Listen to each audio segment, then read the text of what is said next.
Você com certeza já ficou parado em um porto, viu um enorme navio cargueiro deslizar e disse algo como: ele flutua por causa da distribuição do peso, e se sentiu bem com essa resposta.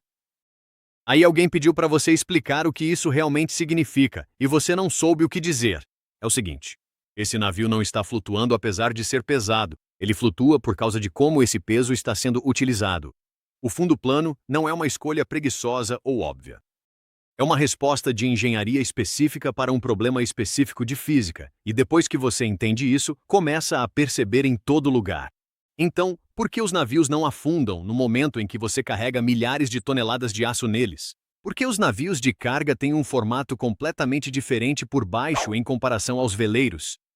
Por que marinheiros do século XVIII literalmente jogavam ferro no fundo dos navios de guerra e depois tiravam tudo de volta à mão? E o que um patinho de borracha na sua banheira tem a ver com tudo isso? Comece pelo patinho de borracha. Ele flutua porque empurra a água para fora do caminho.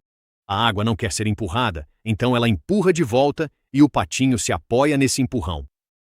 Navios funcionam exatamente do mesmo jeito, só que em uma escala difícil de imaginar. Um grande navio porta-contêineres pode pesar mais de 200.000 toneladas quando totalmente carregado. Isso equivale aproximadamente ao peso de 150.000 carros empilhados. E ainda assim ele flutua, não apesar desse peso, mas por causa do que esse peso faz com a água embaixo dele. O fundo plano é uma máquina de deslocamento. Quanto mais largo e mais plano você faz o casco, mais água ele empurra para o lado a cada centímetro que afunda na superfície. Pense da seguinte forma: o navio está tomando emprestado um buraco na água que tem exatamente o mesmo tamanho do seu próprio peso. Um navio mais pesado não afunda de forma mais perigosa. Ele simplesmente toma emprestado um buraco maior. O fundo plano faz com que esse buraco seja o mais largo e raso possível, em vez de profundo e estreito. Um navio com casco plano, parado em águas calmas, parece como se alguém tivesse pressionado uma enorme placa de ferro sobre a superfície e parado pouco antes de ela afundar. É basicamente isso que está acontecendo. A água embaixo é comprimida para fora em todas as direções, e a força dessa água deslocada é o que sustenta tudo isso. A maioria das pessoas acha que o design plano é apenas a opção mais barata e básica, prático, mas não inteligente. Isso está invertido. Cascos planos exigem engenharia precisa em torno de algo chamado altura metacêntrica. Você não precisa memorizar esse termo, mas aqui está o que ele significa em linguagem simples.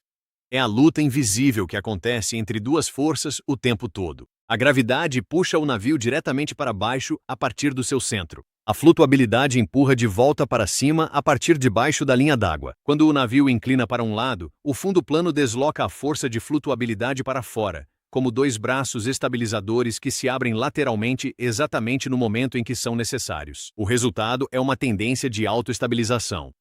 Quanto mais plano o casco, mais ele luta para se manter nivelado.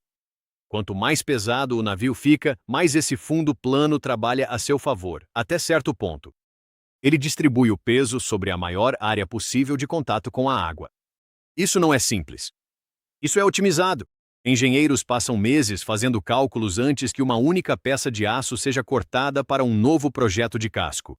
E errar um pouco no formato não significa que o navio vai manobrar mal. Significa que o navio vai virar. Mas aqui está a parte que todo mundo ignora. Essa força de autoestabilização só funciona bem em baixas velocidades e em condições calmas.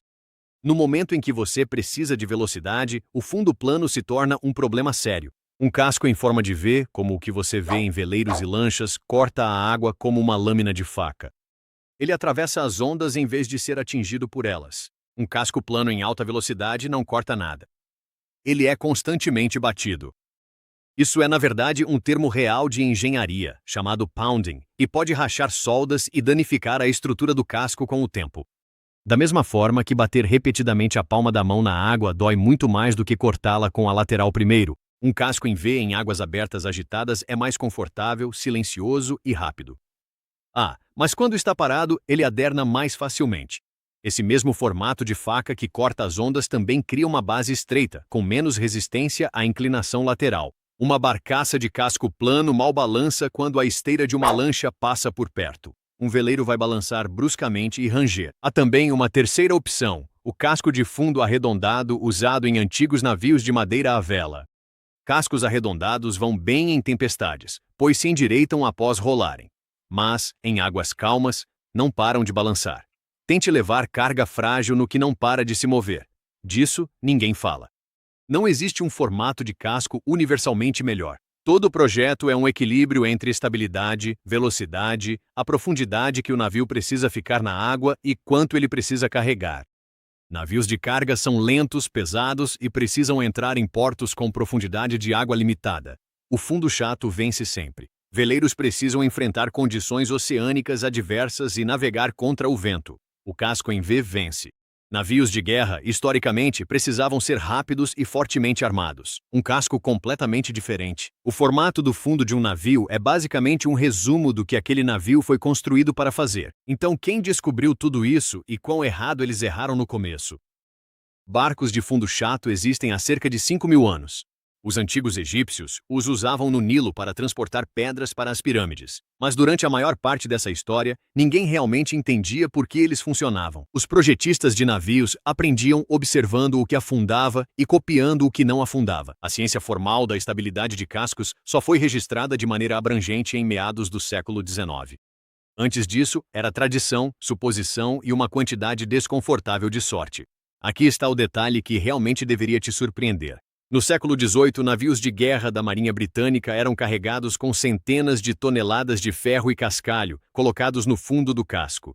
Esse material era chamado de Kentledge, usado especificamente para evitar que os navios tombassem. Como os projetistas não entendiam completamente como o formato do casco criava estabilidade por si só, eles compensavam com força bruta. Bastava deixar o fundo mais pesado. E toda vez que um desses navios precisava de reparos ou reformas, os marinheiros tinham que retirar todo aquele ferro e cascalho à mão, peça por peça. Depois, quando o trabalho terminava, tinham que colocar tudo de volta com paz. Alguns relatos sugerem que navios de guerra individuais carregavam até 200 toneladas desse lastro morto. Isso equivale aproximadamente ao peso de 130 carros médios parados no fundo, sem fazer nada além de evitar que o navio virasse. Isso deixava os navios mais lentos. O lastro ocupava espaço que poderia ser usado para transportar comida, munição ou suprimentos para a tripulação. Desgastava os marinheiros que tinham que carregar e descarregar tudo isso, e ainda assim não era uma solução totalmente confiável, porque a física por trás disso não era compreendida. Navios ainda viravam, marinheiros ainda se afogavam, e ninguém conseguia explicar completamente o motivo. Hoje, a própria carga é o lastro. Navios modernos de casco plano são carregados usando planos precisos de distribuição de peso, calculados antes mesmo de um navio sair do porto. As caixas empilhadas no convés não são apenas mercadorias sendo transportadas, elas são estabilidade estrutural. Quando um navio porta-contêineres viaja vazio, ele precisa bombear água do mar para tanques de lastro dedicados só para se manter nivelado. O casco plano se torna perigosamente instável sem peso pressionando-o para baixo. Ele foi projetado para carregar alguma coisa e sem essa carga a física não funciona. Você tem visto isso a vida toda sem perceber a conexão. A balsa de Staten Island tem um casco quase plano para poder atracar em águas rasas em ambas as extremidades de sua rota. Um casco em V rasparia o fundo do porto antes mesmo de chegar ao cais. As barcaças fluviais têm fundos planos justamente para navegar em rios com apenas 2 a 3 metros de profundidade, onde navios oceânicos jamais conseguiriam entrar. O barco de flutuação em qualquer locadora de lago é apenas 2 tubos metálicos ocos com um convés plano aparafusado em cima. A lógica do fundo plano levada à sua forma mais pura e literal. Aquelas embarcações de desembarque do dia D nos vídeos da Segunda Guerra Mundial, os barcos de frente reta com rampas que desciam diretamente na praia, eram LCVPs de fundo plano projetados para encalhar de propósito sem afundar na areia. Naquele momento, o fundo plano não era apenas uma característica do barco, era, na verdade, o motivo pelo qual milhares de soldados conseguiram chegar à praia. Navios quebra-gelo em documentários do Ártico usam um casco híbrido arredondado e plano, projetado para subir e passar por cima das placas de gelo, quebrando-as com o próprio peso do navio pressionando para baixo. Não é velocidade de impacto, é apenas massa e geometria. A sua canoa, que balançava assustadoramente no momento em que você mudava o peso para um lado, é o mesmo princípio da altura metacêntrica em ação, só que em um formato muito menos tolerante, com quase nenhuma capacidade de autoestabilização. A postura larga e baixa de um lutador de sumô, com os pés afastados, quadris abaixados e o centro de gravidade mantido o mais próximo possível do chão, segue exatamente o mesmo princípio físico de um navio de casco plano. Maximize sua base. Torne-se o mais difícil possível de tombar. Até mesmo petroleiros navegando visivelmente baixos na água, com apenas alguns pés do casco aparecendo acima da superfície. Estou mostrando a você o fundo plano funcionando exatamente como deveria, transportando uma carga tão massiva que o buraco emprestado na água é quase tão profundo quanto o próprio casco. Agora, aqui está o verdadeiro dilema, e isso importa. Cascos planos em grandes ondulações oceânicas não cortam as ondas. Eles recebem o impacto total de cada uma delas. Esse efeito de batida é um limite rígido de velocidade. Você simplesmente não pode empurrar um navio de casco plano além de certa velocidade sem acabar destruindo o casco ao longo dos anos de uso. Fundos planos também criam um arrasto significativo devido à grande área de superfície que fica em contato direto com a água o tempo todo. Para um navio cargueiro lento navegando a 12 ou 14 nós, esse arrasto é perfeitamente aceitável. Para qualquer coisa que precise se mover mais rápido, isso elimina completamente esse tipo de design. Mas o fundo plano não está sendo abandonado. Ele está sendo reinventado de dentro para fora. Alguns dos navios porta-contêineres mais novos agora utilizam sistemas de lubrificação a ar, bombeando milhões de pequenas bolhas de ar continuamente sob o casco plano para criar uma fina camada de baixa fricção entre o aço e a água. Essa camada pode reduzir o atrito com a água em 10 a 12%, o que, na escala global do transporte marítimo, economiza enormes quantidades de combustível a cada ano. Engenheiros também estão testando canais côncavos sutis construídos diretamente nos cascos planos, que direcionam o fluxo de água por baixo de maneiras que reduzem o arrasto sem perder estabilidade. A forma que vem sendo usada há 5.000 anos é atualmente uma das superfícies mais pesquisadas na engenharia naval moderna.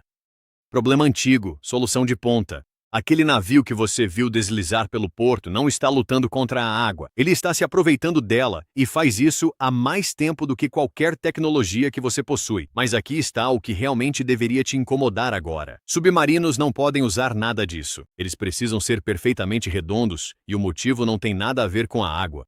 Tem a ver com algo que esmagaria um casco de fundo plano como uma lata de alumínio vazia. Isso é o que vem a seguir.